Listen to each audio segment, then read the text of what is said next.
I should have run the moment I saw those five-fingered hands reaching toward me. A wildlife biologist disappeared after finding a baby Bigfoot alone in the woods. I'm that biologist, and after 5 years of silence, I need to warn you about what's coming. September 23rd, 2019. Siskiyou National Forest, 12 miles from any road. I was conducting salamander surveys when I heard infant cries from a ravine. What I found tangled in fishing line had reddish-brown hair, forward-facing eyes, and intelligence that shouldn't exist. I treated the infected shoulder wound. My trail camera captured 17 minutes, showing massive shapes moving through the background while I worked. Brand new batteries, rated for 4 hours, dead in 17 minutes. Then they started teaching me wood knocks and Fibonacci sequences, gifts placed where I'd saved the juvenile. Complex communication that proved they weren't animals, they were a hidden civilization. November 2nd, my final transmission. They're taking me to him.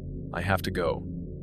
Search teams found hundreds of stone cairns surrounding my camp, my bloody jacket folded on my tent, boot prints leading into forbidden territory, always paired with 18-inch barefoot tracks.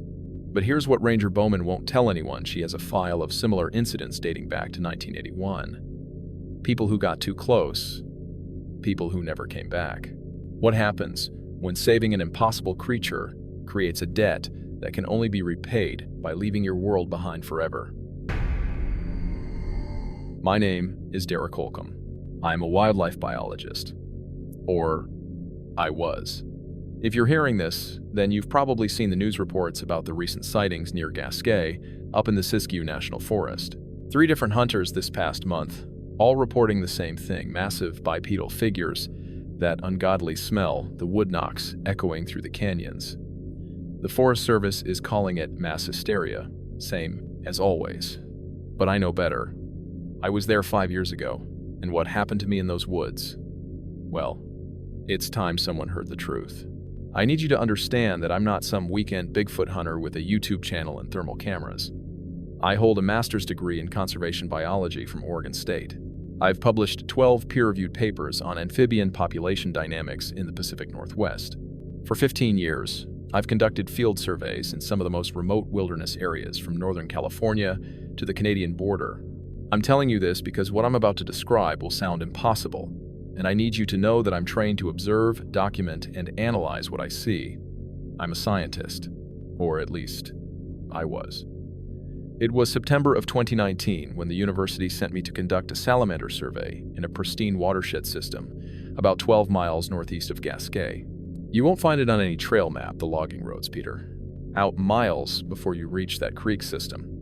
The nearest human being was probably my research partner, Tommy Wynn, stationed 8 miles away at our base camp.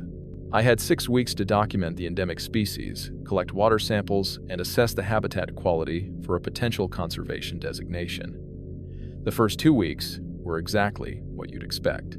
I found 3 species of salamander, including a healthy population of Del Norte salamanders that had the department pretty excited. My daily routine was simple: wake at dawn, check the monitoring stations along a 3-mile stretch of creek, document findings, collect samples, return to camp by dusk. I had a satellite phone for weekly check-ins, a GPS unit that recorded my every movement, and enough supplies to last between Tommy's resupply runs. But I'm not telling you this story to talk about salamanders. I still have nightmares about what I found out there. Not every night anymore, but often enough. I'll wake up at 3 in the morning, convinced I can hear those clicking sounds, like someone trying to speak without words.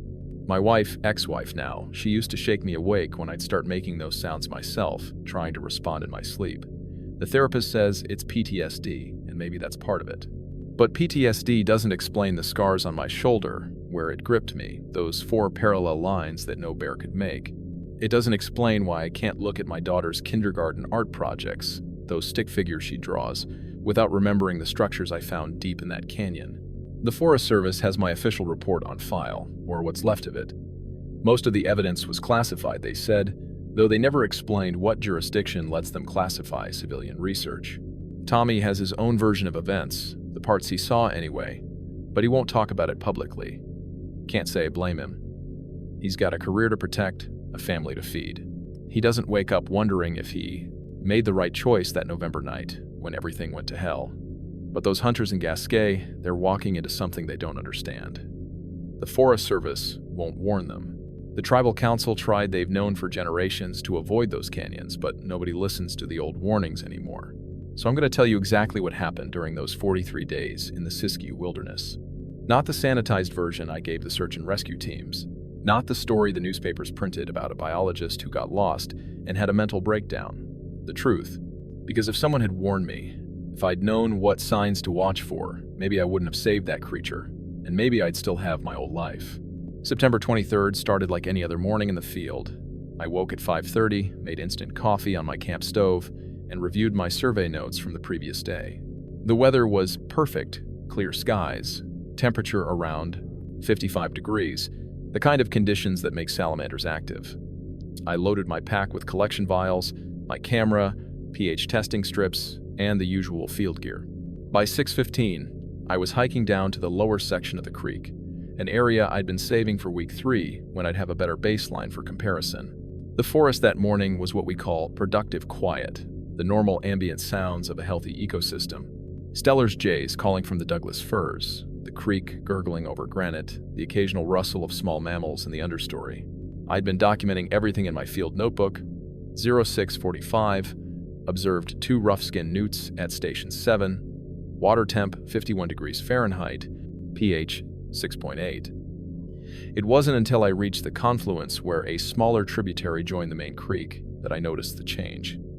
The birds had gone completely silent. Not the gradual quieting you get when a predator passes through, but an absolute cessation of sound like someone had hit a mute button on the forest.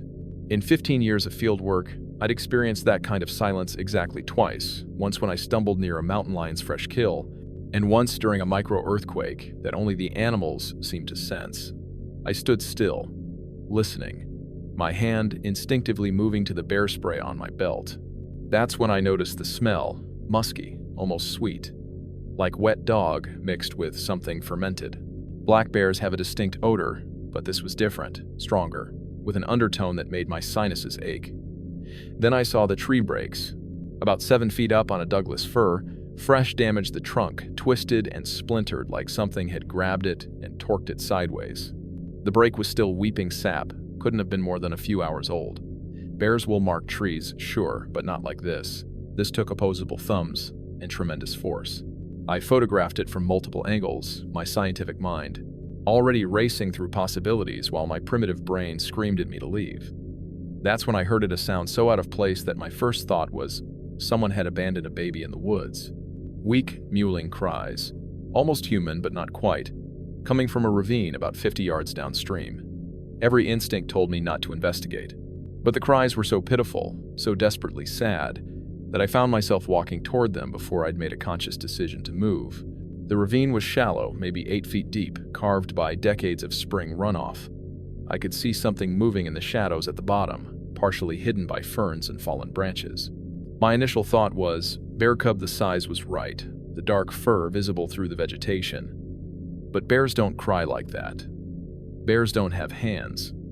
I'll never forget that first clear view.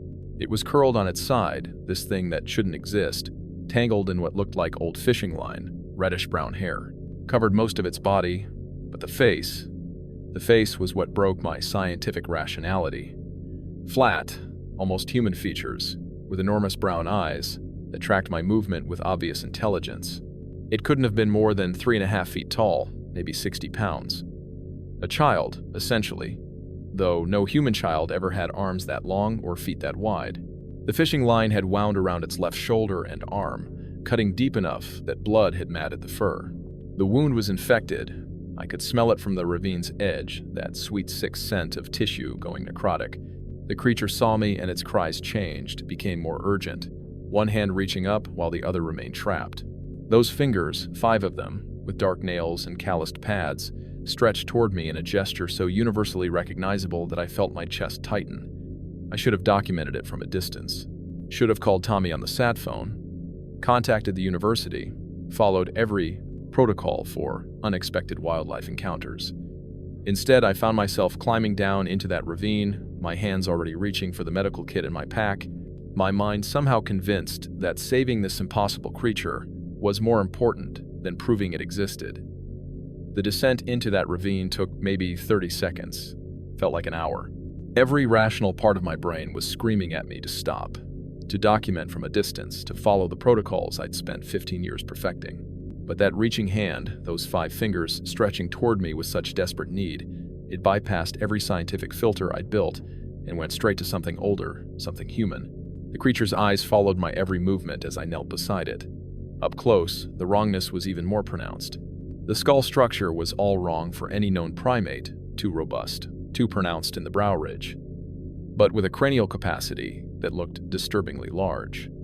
The nose was flat and broad, the lips more human-like than ape-like, and those eyes, Jesus, those eyes. Dark brown, almost black, with a depth of awareness that made my stomach clench. "It's okay," I heard myself saying, my voice shaking. "I'm going to help you." The clicking sounds intensified, rising and falling in what sounded like patterns. Not random vocalizations, structured, almost rhythmic, like it was trying to communicate. The creature's free hand moved slowly toward my face, and I had to force myself not to flinch away. Those fingers, longer than human proportions, with thick calluses and dark nails, touched my cheek with surprising gentleness. The palm was warm, almost hot, and leathery against my skin. I pulled out my medical kit with hands that wouldn't stop trembling. The fishing line had cut deep into the shoulder, creating a wound about 4 inches long. The surrounding tissue was inflamed, streaked with red infection lines radiating outward. I'd treated enough field injuries to know this was serious. Another day or two and sepsis would set in. "This is going to hurt," I said, not knowing if it could understand, but needing to say it anyway. I started with the antiseptic wipes, cleaning around the wound as gently as I could manage. The creature stiffened, its grip on my arm tightening until I felt the bones creak, but it didn't pull away. Those clicking sounds changed pitch, became faster, almost like panting. I worked methodically, the way I'd been trained, cutting away the embedded fishing line with my trauma shears. Each strand I removed brought fresh blood, dark and thick. The smell was overwhelming this close, that musky odor mixed with the copper scent of blood and the sweet rot of infection. I had to breathe through my mouth to keep from gagging. When I finally got the last strand of line free, the creature made a sound I'd never heard before, low and mournful, like a whale song compressed into something terrestrial. I applied antibiotic ointment, my fingers working on pure muscle memory while my mind tried to process what I was doing. This wasn't a bear cub. This wasn't any known species. This was something that shouldn't exist. And I was rendering medical aid like it was the most natural thing in the world. I wrapped the shoulder with gauze from my kit, making a figure-8 pattern that would hold the wound closed while allowing movement. The whole time, the creature watched my face. Not my hands doing the work, my face. Reading my expressions the way a human child would, looking for reassurance or threat. When I tied off the bandage and sat back, it made those clicking sounds again, softer now, and touched the wrapped shoulder with its good hand. Then it looked at me and vocalized something different, a sound that had inflection, almost like a question. "You're welcome," I said. "Because what else do you say?" That's when I heard it. A sound from above, from the forest beyond the ravine. Not wood knocks this time. A vocalization, deep, resonant, carrying across the trees with impossible volume. The juvenile's head snapped toward the sound, and it answered with its own cry, higher pitched, but just as complex. I realized, with the kind of cold certainty that empties your stomach, that I just treated someone's child. And the parent was coming. My hands were already reaching for the trail camera in my pack before I'd consciously decided to document this. Pure instinct, 15 years of field biology, overriding the panic that wanted me running. If I was about to die or go insane, I needed evidence. I needed proof that this moment had happened. I set up the camera on a fallen log about 15 feet from where the juvenile sat, adjusting the angle to capture both of us in the frame. The creature watched me work with that unnerving focus, its head tilting as I positioned the equipment. When I pressed record and the small red light blinked on, it made a clicking sound and reached toward the camera, fingers stretching. "No, don't," I started, but it was already touching the lens housing, those long fingers tracing the outline of the camera body with obvious curiosity. Not grabbing or hitting, examining it the way you'd study an unfamiliar tool, trying to understand its purpose. It tapped the lens twice, then looked at me and vocalized, a rising tone that sounded distinctly like a question. "It's a camera," I explained, feeling ridiculous but unable to stop myself. "It records images. Records. This." I gestured between us. The juvenile made that clicking pattern again, faster now, and I realized with a jolt that the sounds were repeating in sequences. 3 short clicks, pause, 2 longer ones, pause, 3 short again. Mathematical. Fibonacci sequence? Or was I seeing patterns where none existed, my mind desperate to find reason in the impossible? I pulled out my field notebook, hands still shaking but steadier now with the task to focus on. "Juvenile. Specimen," I wrote, then crossed it out. Specimen felt wrong. Subject approximately 3.5 feet tall, weight estimated 60 pounds, reddish-brown hair covering most of body, denser on back and shoulders, sparser on face and palms, 5 digits on hands and feet, opposable thumbs clearly visible. Facial structure. I stopped, struggling for objectivity. Facial structure inconsistent with any known North American primate. The juvenile was watching me right, leaning forward despite obvious pain from the shoulder wound. When I paused, it reached out not for me this time, but for the notebook. I should have pulled it away, maintained some scientific distance. Instead, I found myself tilting the page so it could see. Those brown eyes moved across the text, tracking left to right the way you'd read, and I felt my reality fracture a little more. It couldn't read English. That was impossible. But it was clearly studying the marks I'd made, the way the symbols lined up in rows. It made a soft sound, almost contemplative, then looked at me and vocalized again that same questioning tone. "Words," I said, tapping the page. "They represent things, ideas." I pointed at myself. "Derek." Then at it. "You." The forest had gone completely silent again. I'd been so focused on the juvenile that I hadn't noticed the absence of sound creeping back in, thicker this time, more oppressive. The light had changed too, shadows lengthening as afternoon crept toward evening. I'd been in this ravine for almost 40 minutes. That's when I felt it. The weight of being watched, not the passive sensation of wildlife observing from a distance, but active attention, focused and intelligent. The juvenile felt it too, its posture changed, straightening despite the injured shoulder, and it made a low trilling sound. I looked up slowly, scanning the ridgeline above the ravine. Nothing. Just Douglas firs and sword ferns and the normal vegetation of a coastal forest. But something was there. Multiple somethings, I realized, as my trained eye started picking out the subtle wrongness. A shadow that was too tall and too still, a section of understory where the ferns didn't quite match the wind pattern, a shape behind a cedar trunk that could have been a branch, but wasn't quite the right color. The camera battery light blinked 17 minutes of recording. Then the red light flickered once and died. The camera was dead. Fresh batteries from that morning, rated for 4 hours of continuous use, and somehow completely drained. The juvenile vocalized again, louder now, and was answered by something from the ridge. Not a wood knock this time. A voice. Deep enough that I felt it in my chest, complex enough that I knew it was language, even though I couldn't begin to parse the sounds. Another voice answered from the opposite side of the ravine, and then a third from somewhere behind me. They had me surrounded. I want to be clear about what happened next, because this is where my testimony stops sounding like science and starts sounding like something else entirely. But I'm telling you exactly what I saw, exactly what I felt, and you can decide for yourself what that means. The juvenile made a sound I hadn't heard before, a high-pitched trill that carried up through the ravine and into the forest canopy. Almost immediately, the vocalizations from above stopped. Complete silence again, but this time it felt different, expectant, like the whole forest was holding its breath. Then she appeared. I saw the movement first, a shift in the shadows at the top of the ravine, about 30 feet above us. My eyes tracked upward, and my brain just stopped processing for a few seconds. Because what stepped into view wasn't an animal, wasn't human either. It was something that existed in the space between those categories, and looking at it made every evolutionary instinct in my body fire at once. She was massive, 7.5 feet tall, maybe 8. Broad shoulders that would have made a grizzly look narrow.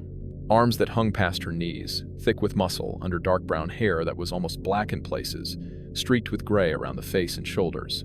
But it was the way she moved that shut down my scientific mind, completely bipedal, fully upright, with a fluidity that no bear could ever manage. This wasn't a creature that sometimes walked on two legs. This was a creature built for it. Our eyes met across that distance, and I felt something in my chest cavity squeeze tight. Her face, God. Her face. The brow ridge was pronounced simian, but the eyes beneath it were forward-facing, predator-positioned, and filled with an intelligence that made my stomach drop. She was assessing me. Not the way a bear sizes up a threat, but the way another person would, calculating, measuring, deciding. I couldn't move. Literally could not make my body respond. Every muscle had locked up, some primal, override system taking control. I wasn't even breathing, just standing there, frozen, while this impossible creature studied me like I was the strange thing in her world. The juvenile vocalized again, and she responded a deep rumbling sound that I felt in my bones more than heard with my ears. It had cadence, structure, meaning. She was talking to it. To him, I realized. The juvenile was male, somehow I knew that now, and she was his mother, and I had just put my hands on her child. My field training had prepared me for a lot of wilderness situations. Bear encounters, cougar sightings, aggressive elk during rut. But nothing prepares you for eye contact with something that looks at you the way another human would, but isn't human at all. The recognition went both ways. I could see it in her posture, the way she tilted her head slightly, processing my presence. She knew I was intelligent, and she was deciding what that meant. The moment stretched out. Could have been 30 seconds. Could have been 5 minutes. Time felt wrong, elastic. The juvenile made soft clicking sounds, gesturing toward his bandaged shoulder with his good hand, and I watched her gaze move from his wound to my medical kit still lying open on the ground, then back to my face. Understanding passed between us.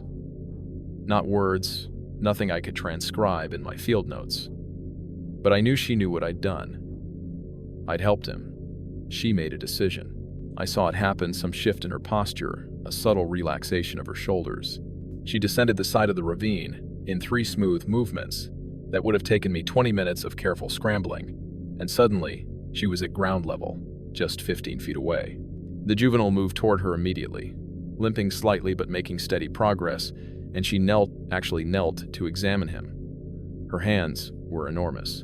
Leathery palms, thick fingers, nails that were more like hardened keratin plates, but she touched the bandage with surprising gentleness, checking the wrapping, then looked at me again. She vocalized that same rumbling sound, but softer now, with a questioning inflection at the end. "He's going to be okay," I said, my voice coming out hoarse. "The infection. I cleaned it. He needs to keep that bandage dry for a few days." She couldn't understand my words. I knew that rationally, but she understood something, because she nodded. Not the way a human nods. The movement was slightly different, but it was unmistakably acknowledgement. Then she scooped the juvenile up in one arm. He couldn't have weighed more than 60 pounds, but she lifted him like he was made of air and rose to her full height. They left without sound. One moment she was there, the juvenile clinging to her shoulder with his good arm, both of them looking at me. The next moment they were gone, melted back into the forest like smoke. No crashing through undergrowth, no breaking branches, just gone. I stood there for a long time after, my legs finally remembering how to work. My heart hammering so hard I thought I might pass out. When I could finally move, I picked up my camera with shaking hands. Dead battery. 17 minutes of footage, and then nothing. But I knew what I'd seen, and I knew she'd let me live. I didn't go back to that ravine for 3 days. Couldn't make myself do it. I stayed at my main research camp, going through the motions of the salamander survey, filling out data sheets with hands that still trembled when I held the pencil too long. At night, I'd lie in my tent, listening to every sound, every snap of a twig or rustle of leaves, my body rigid with the certainty that something was out there watching. On the 3rd night, I finally charged my trail camera and reviewed the footage. 17 minutes and 43 seconds, according to the file timestamp. The first 12 minutes showed exactly what I remembered me treating the juvenile's wound, the creature examining, my camera, those clicking vocalizations. The image quality was good, the focus sharp. undeniable documentation of something that shouldn't exist. Then, at the 14-minute mark, the background changed. I had to replay it 3 times before I was sure of what I was seeing. While I was focused on bandaging the shoulder, there were shapes moving through the foliage behind us. Large shapes, upright, at least 3 of them. They'd been there the whole time, watching from concealment, close enough to intervene if I'd posed a threat. The mother hadn't arrived at the end, she'd been there from the beginning, evaluating whether I was safe. The footage ended abruptly at 17 minutes, 43 seconds. No fade out, no gradual degradation. One frame showed me looking up toward the ridge, and the next frame was black, like someone had reached out and shut it off. On the morning of September 26th, I hiked back to the ravine site. I told myself I needed to complete my documentation, collect any hair samples or other evidence that might remain. The truth was, I needed to know if it had really happened. 3 days of isolation had let doubt creep in, that insidious voice suggesting heat exhaustion or dehydration or some psychological break I wasn't aware of. The ravine looked exactly as I'd left it. My boot prints still visible in the soft soil, the spot where the juvenile had been tangled, marked by dried blood on the leaves. I photographed everything methodically, collected samples, measured the disturbed area, standard fieldwork, normal science. Then I noticed the perimeter. Trees surrounding the ravine, maybe 20 of them in a rough circle about 50 yards out, all showed fresh damage. Branches snapped at 7 feet high, twisted at angles that required tremendous force and opposable thumbs. The breaks were systematic, deliberate, marking territory or sending a message. This is our space. We're allowing you here. I found my missing medical supplies on a flat granite boulder about 30 yards downstream. Not scattered or chewed like a bear would leave them, arranged. The antiseptic wipes in a neat stack, the rolled gauze placed beside them, even the scissors positioned carefully. Like someone had examined each item and then organized them for return. That's when I knew I hadn't hallucinated anything. Whatever those creatures were, they understood tools, they understood property, and they were making choices about how to interact with me. I pulled out my satellite phone, first time I'd turned it on since the encounter. 2 missed calls from Tommy, both from 2 days ago. I should have called him back immediately, should have reported everything to my department head, should have contacted the Forest Service. Instead, I found myself staring at that organized pile of medical supplies and thinking about the look in the mother's eyes.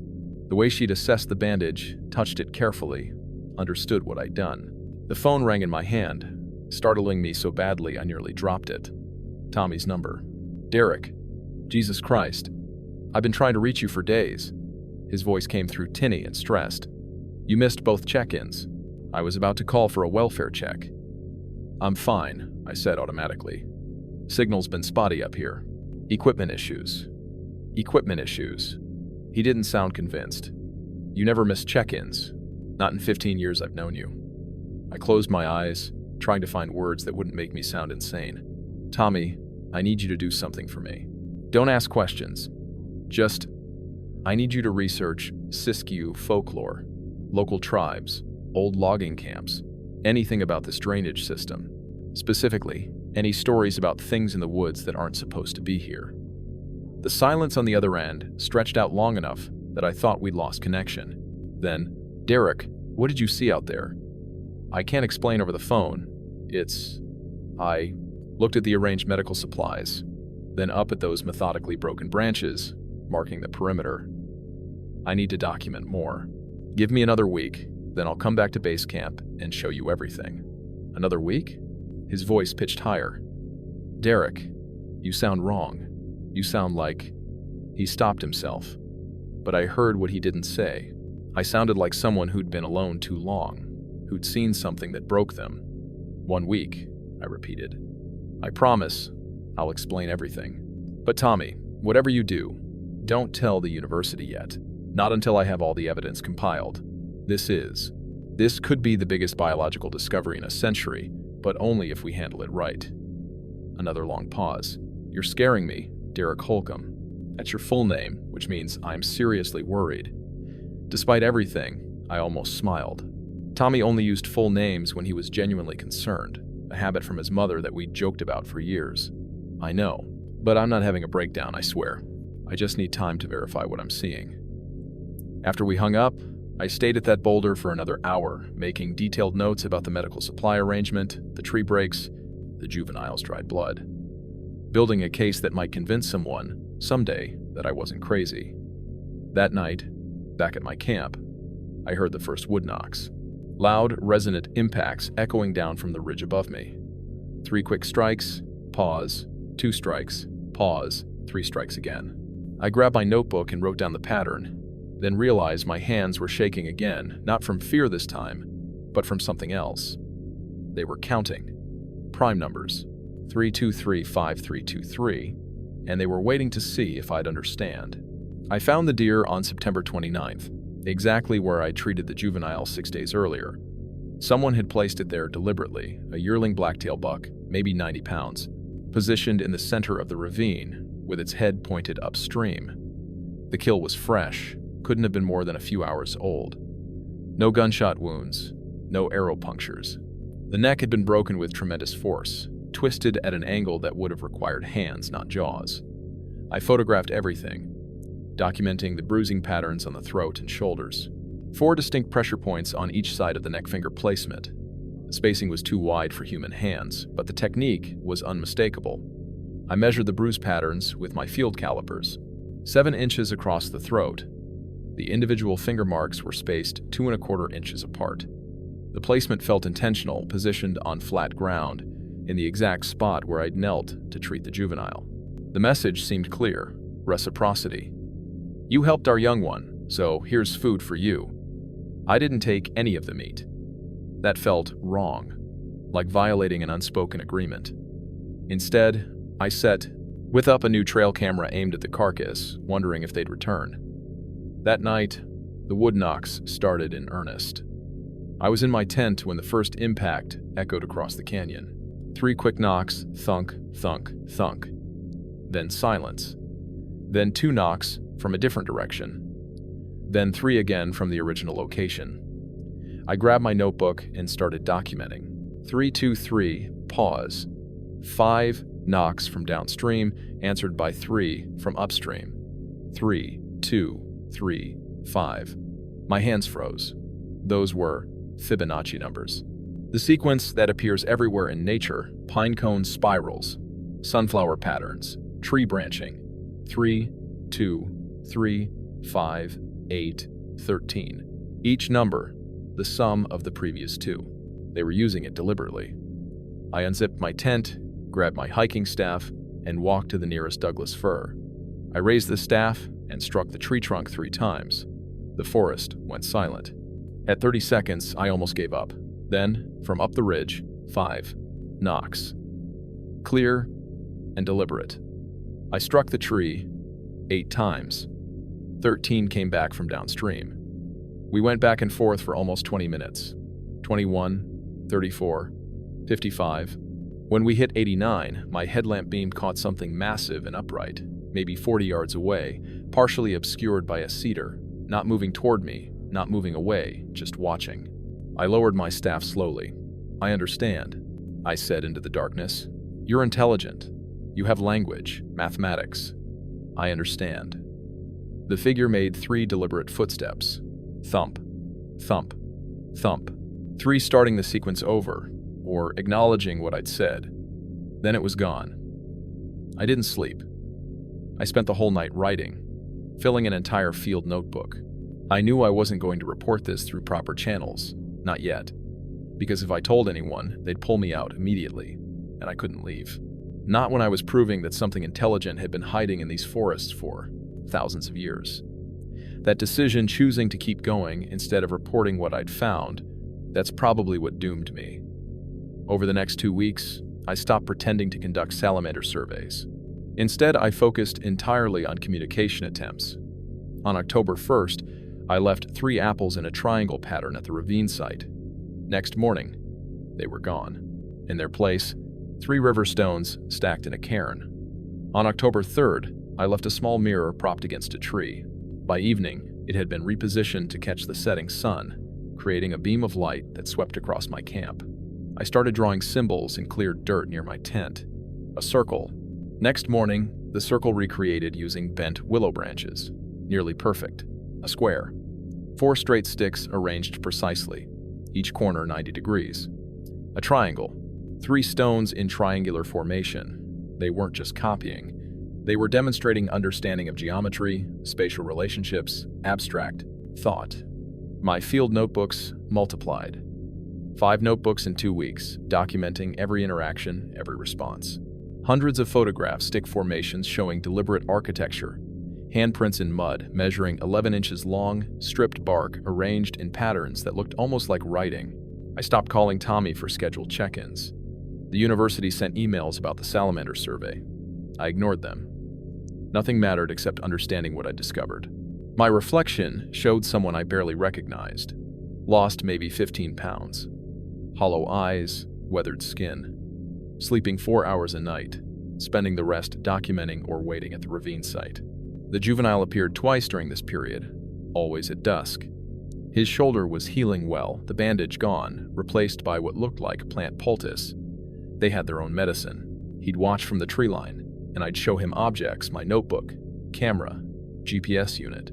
He seemed fascinated by the glowing GPS screen. Once, he perfectly mimicked my camera shutter's clicking sound with his voice.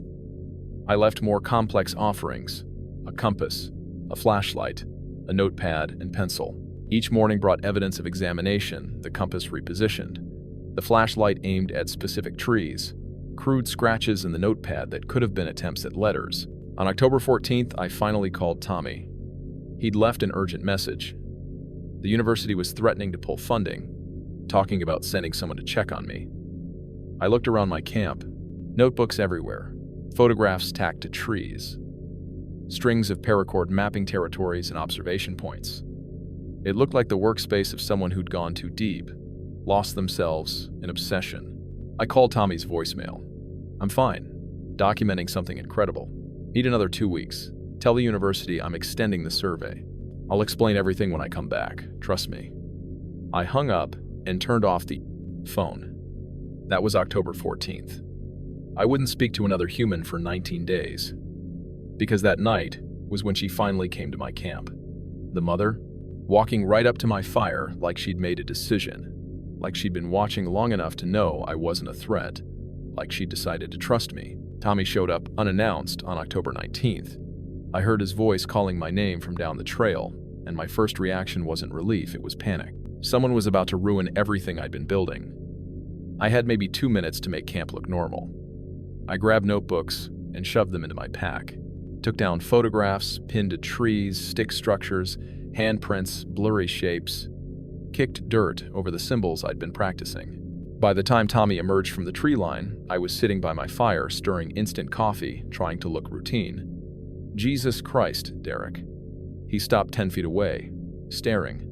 "You look like hell." I glanced down at myself, seeing what he saw. Field pants hanging loose, 20 pounds lost, maybe 25. Hands covered in cuts, fingernails rimmed with dirt, wild beard. But probably my eyes worried him most, too bright, too focused, like someone who'd seen something that rewired their brain. "I'm fine," I said. "Just focused on the work." The work. Tommy dropped his pack. "Derek Holcomb, you've missed 4 scheduled check-ins. The university's threatening to pull funding and file a missing person report." What the hell is going on? I could give him some sanitized version, but Tommy and I had published 3 papers together. He knew me well enough to spot a lie. "I found something," I said quietly. "Something that shouldn't exist." His expression shifted to concern. "Derek, isolation can do things to your mind. The brain starts seeing patterns. They communicate using Fibonacci sequences. Wood knocks in mathematical patterns.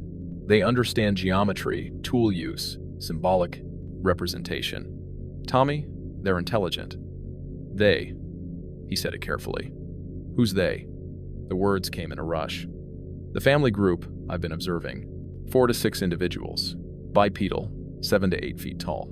I treated one of the juvenile's fishing line injury, and since then they've been leaving offerings, responding to symbols I draw a stop." Tommy held up his hand. "You're describing Bigfoot. You're telling me you've been studying Bigfoot."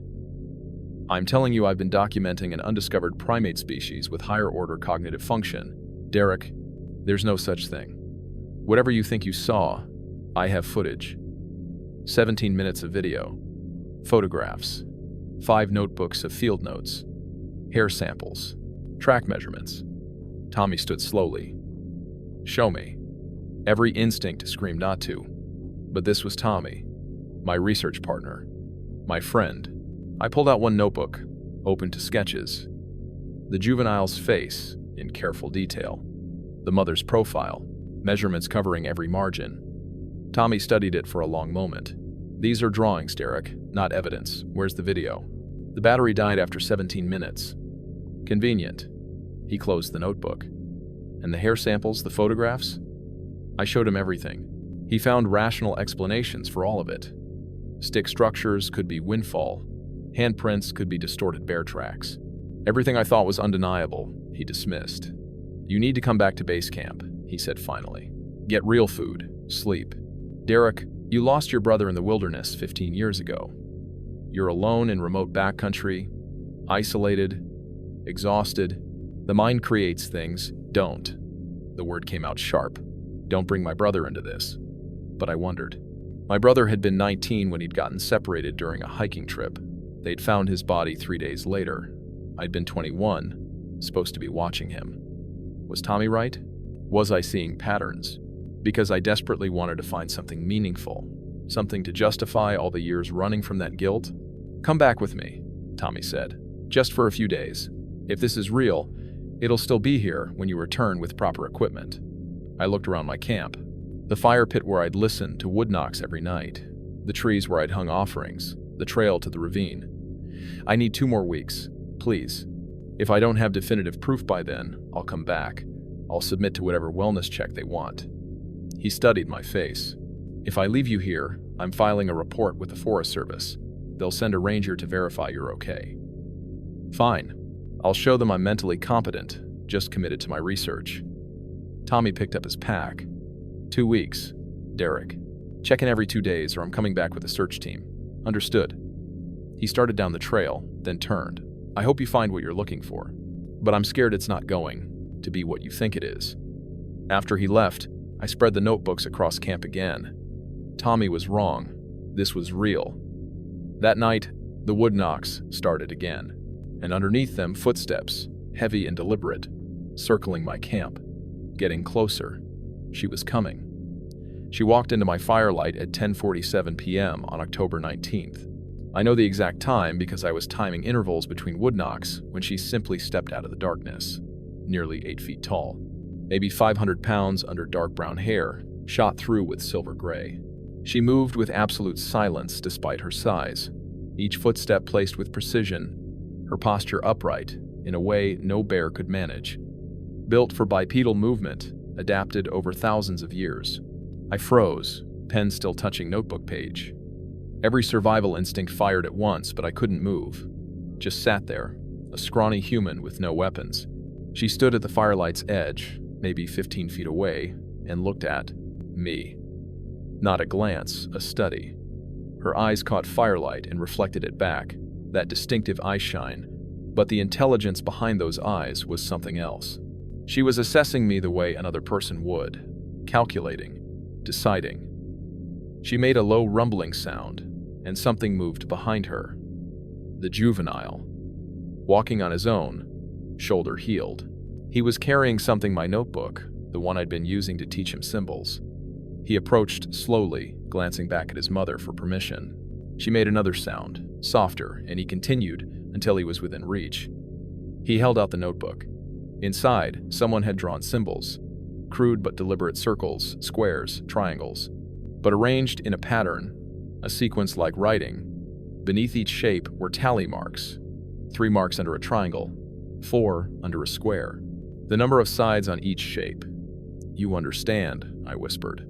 Counting, categorization, symbolic representation. The juvenile made clicking, sounds rapid, patterned. He was counting. 3 clicks, pause, 4 clicks. The sequence from my drawings. I looked up. The mother had moved closer, now maybe 10 feet away. Close enough to smell her, that musky, fermented odor with something almost sweet underneath. Crushed plants or medicinal herbs. She knelt, bringing her face level with mine, eye to eye, 5 feet apart.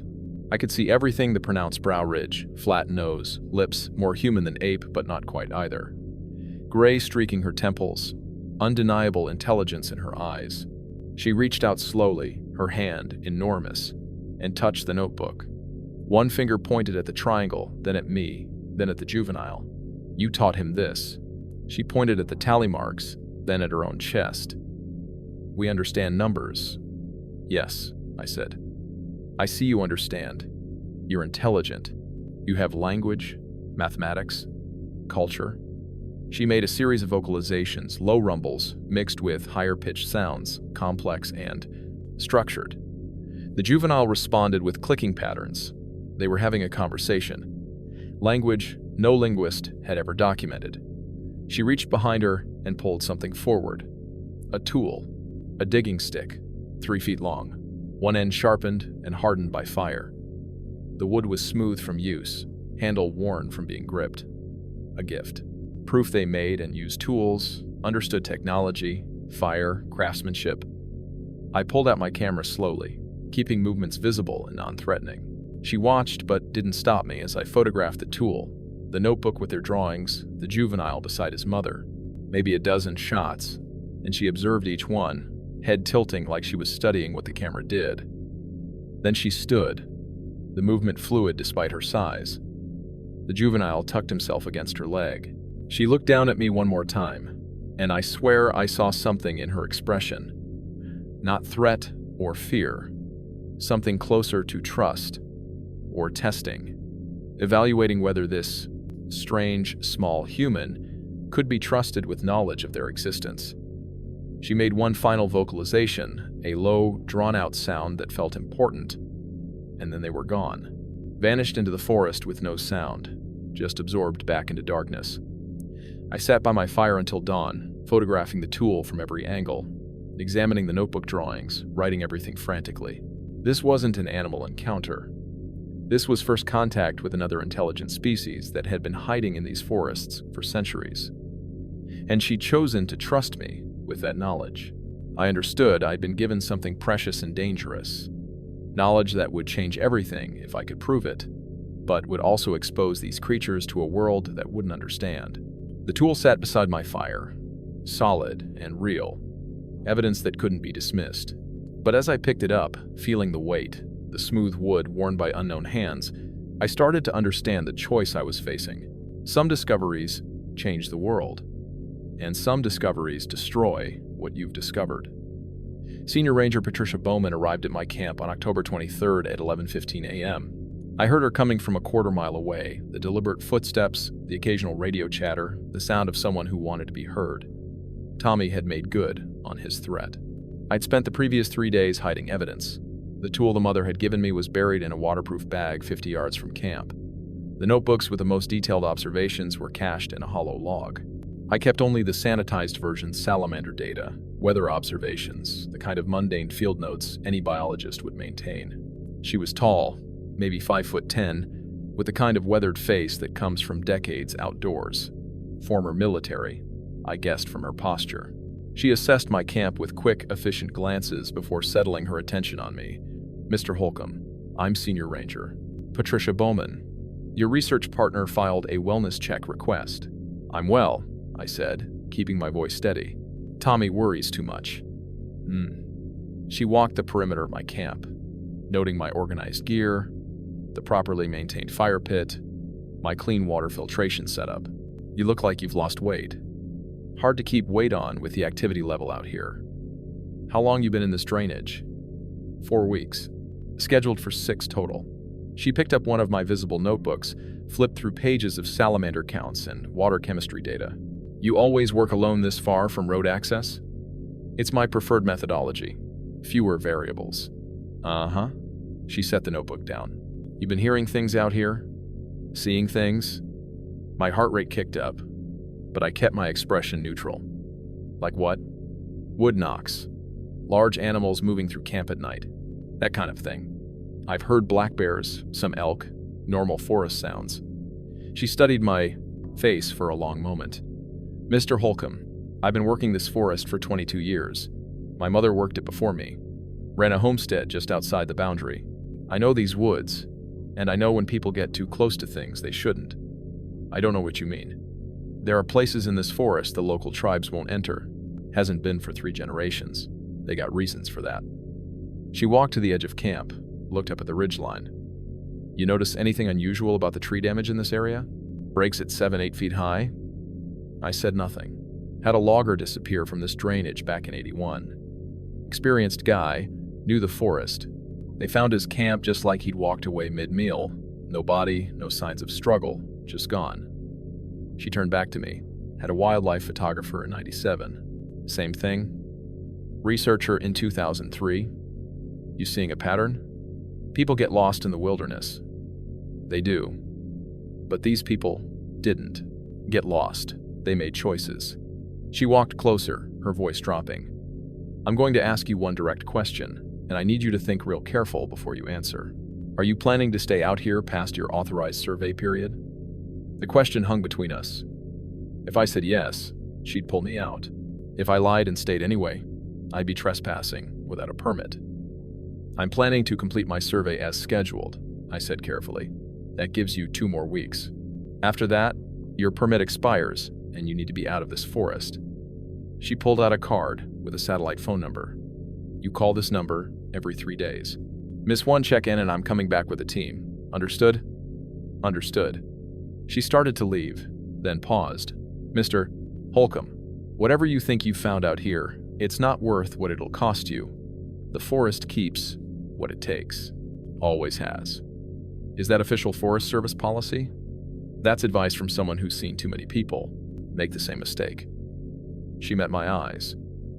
They watch, they evaluate, and they remember. You help one of theirs, they feel obligated. But obligation isn't the same as safety.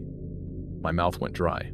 I don't. Weather's turning. First snow usually hits early November. You don't want to be out here when that happens. The forest changes, they change. She adjusted her pack. 2 weeks, Mr. Holcomb. Then you leave, and you don't come back.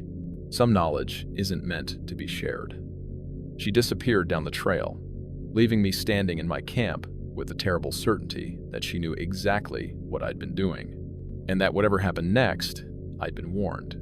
That night, I heard the wood knocks again, but this time, they felt different. Less like communication, more like counting down. The juvenile came for me on October 27th, just after dawn. I was making coffee when I heard that familiar clicking pattern from the tree line. He stood at the edge of visibility, partially hidden behind a cedar, making gestures I'd learned meant follow me. I grabbed my camera and notebook, left the coffee burning in the pot. Something in his posture said this was important, that the window for whatever was happening wouldn't stay open long. He led me deeper into the canyon than I'd ever gone, moving through terrain that would have taken me hours to navigate. He knew every game trail, every creek crossing, every place where the footing was solid. We traveled for almost 2 hours, climbing steadily, until we reached a section of forest I'd never documented. The trees here were old-growth Douglas firs that had to be 400 or 500 years old. Their trunks were massive, the canopy so thick that the ground was in permanent twilight. And everywhere, I saw signs of habitation. Stick structures woven between trees, creating sheltered spaces.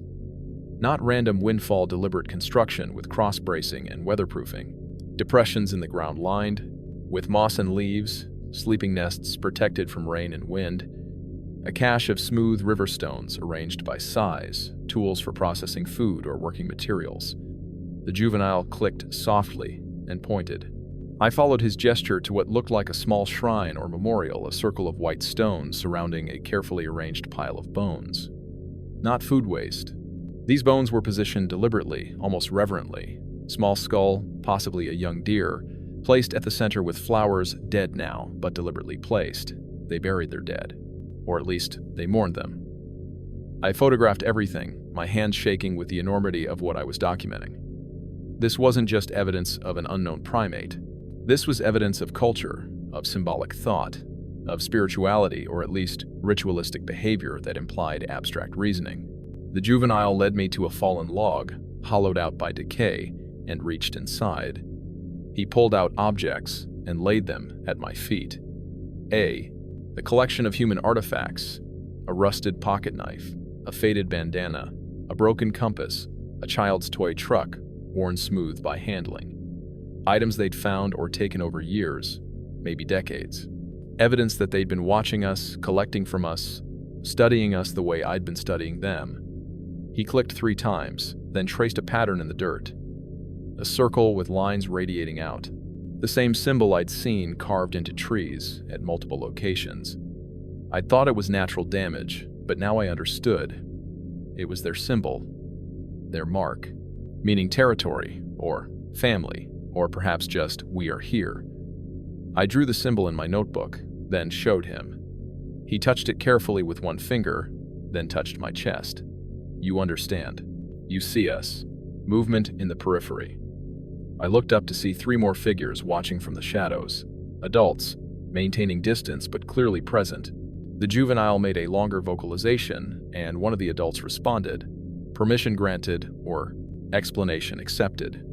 They were allowing me to see this, to document their existence, their culture, their reality.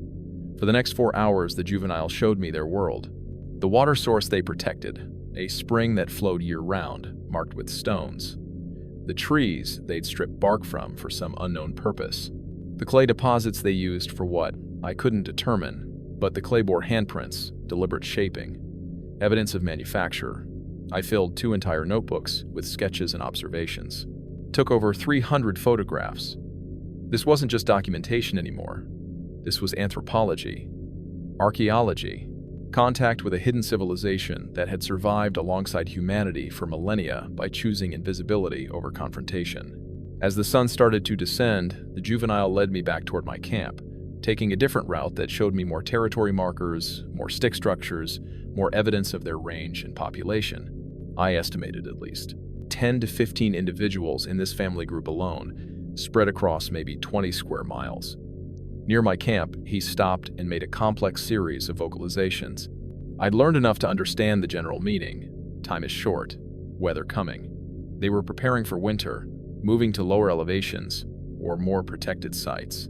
This might be the last time I saw them before snow closed the high country. I knelt down to his level. "Thank you," I said, knowing he couldn't understand the words, but hoping he'd understand the intent. "Thank you for trusting me, for showing me." He touched my face with one leathery palm, gentle despite his strength. Then he was gone, melted back into the forest. I stood there for a long time, understanding that I had been given something impossible. Complete access to a species that didn't officially exist. Documentation that would rewrite everything we understood about primate distribution, about intelligence, about what was possible in North American wilderness. But I also understood what Ranger Bowman had meant. Some knowledge destroys what it documents. Publishing this would bring researchers, media, hunters, tourists, would destroy the very isolation that had let them survive. I had 8 days left on my permit, 8 days to decide whether to be a scientist or a guardian, whether to seek recognition or protection, whether truth was worth extinction. I didn't know it yet, but the choice was about to be made for me. November 2nd arrived, cold and clear. I woke knowing this was the day everything would change. I'd spent the previous week organizing my research. 247 photographs printed and cataloged. 8 notebooks filled with observations. Hair samples sealed in specimen bags. The tool the mother had given me, carefully documented, GPS coordinates for every significant site. A complete record of first contact with an unknown intelligent species. I packed it all methodically, left. The salamander survey data in plain sight, my official reason for being here. But the real evidence, the documentation that mattered, I sealed in waterproof bags and cached in 3 separate locations within a mile of camp. Breadcrumbs for whoever might understand what they meant. At 9 a.m., I made my final satellite phone call, not to Tommy or the university, to my sister in Portland, the only family I had left after my brother died. "Derek, you okay? You sound strange." "I'm fine. I just wanted you to know I love you, that I'm sorry I've been distant since we lost him." "You're scaring me. What's going on?" "Nothing, everything's fine. I just needed to say it." I hung up before she could ask more questions. At noon, the juvenile appeared at the edge of camp. Not clicking or gesturing, just standing there, waiting. Behind him, barely visible, the mother watched from the shadows. I turned on my camera, set it on my pack, and hit record.